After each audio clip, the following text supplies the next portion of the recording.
I'm not going to fool you. I have tried to get through this story without tears. And I keep trying over and over, and it just doesn't work. So you're going to have to accept my tears through this story. But it's the story of a little boy. Remember when King Saul was still alive and Jonathan? There was one last battle with the Philistines. Well, Jonathan and David, being best friends, they had told each other that if anything ever happened to either one of them, the other one would take care of their family. That was a promise and a vow between them. Well, sure enough, Jonathan was killed. And his little boy, his name was Mephthiboshef. What a name, Mephthiboshef. And I had a little bunny that I named Mephthiboshef once, and I'll tell you why in a minute. But Mephthiboshef was just a toddler during one of the raids on Israel, and Mephibosheth's caregiver lady, Mephibosheth was just maybe 2 or 3 years old, and the lady was running for dear life with Mephibosheth, and she was trying to carry him over rocks and everything to get out of the way of the battle. And she accidentally dropped him on the rocks, and he tumbled down.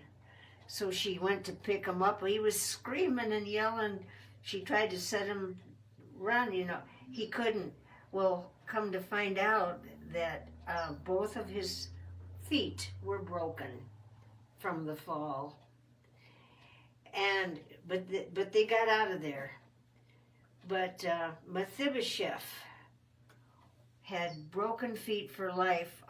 One kind man that lived on the other side of the Jordan River took Mephibosheth into his house, and he raised him. But Mephibosheth couldn't walk. He had to use crutches under both of his arms and try to work his way about. But he was raised by a very good man.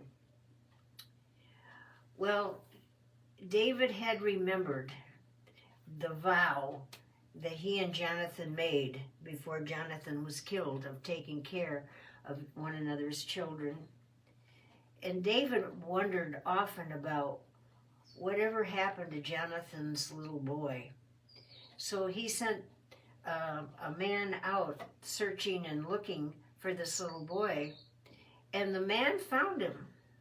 The servant, or whatever he was, found Mephibosheth living on the other side of the Jordan River, and Mephibosheth was now grown up, a young man, and he had a wife and a little boy, but he couldn't work the fields or anything.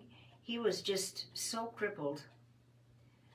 And the servant found Mephibosheth and told David, I found him. And David sent him right back to go get Mephibosheth again and get his family.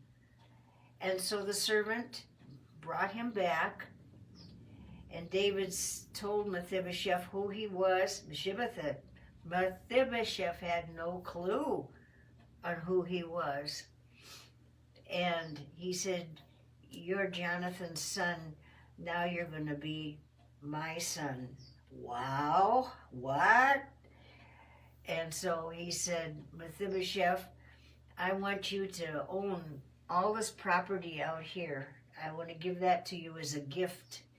And I'm going to have some of my field workers and my servants, they're going to take care of the property for you. And you're going to have a nice house. And also, you're going to, when I have my meals, you're going to sit right next to me at the head of the king's table. And Mephibosheth, I'm just so unworthy. And David said, no, you're not. So Mephibosheth would come to dinners, and he was on crutches and everything.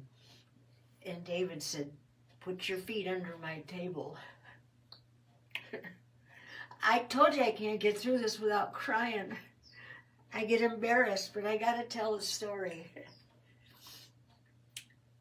And so David treated Mephibosheth as his own child, his own son. And he even ate at the king's table and put his crippled feet under there. Nobody even knew it that was sitting around this big table, because Mephibosheth was seated there next to the king. And I'm thinking, oh, what a picture of Jesus again.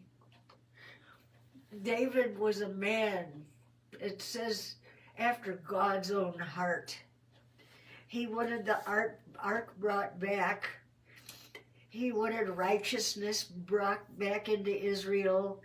He wanted all of the idols out of there. And he prayed daily to the Lord. He wrote psalms about the Lord. He wrote the book of Psalms. Oh, he loved the Lord. But he was the king of Israel, too. What a king. What a blessed king for this country. So Mephibosheth came whenever David had these wonderful meals and put those crippled feet under there.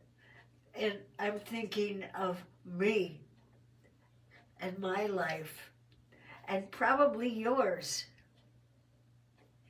What a picture of Jesus this is, because Jesus calls us to come to him no matter what condition we're in, no matter how broken we are or what we have done.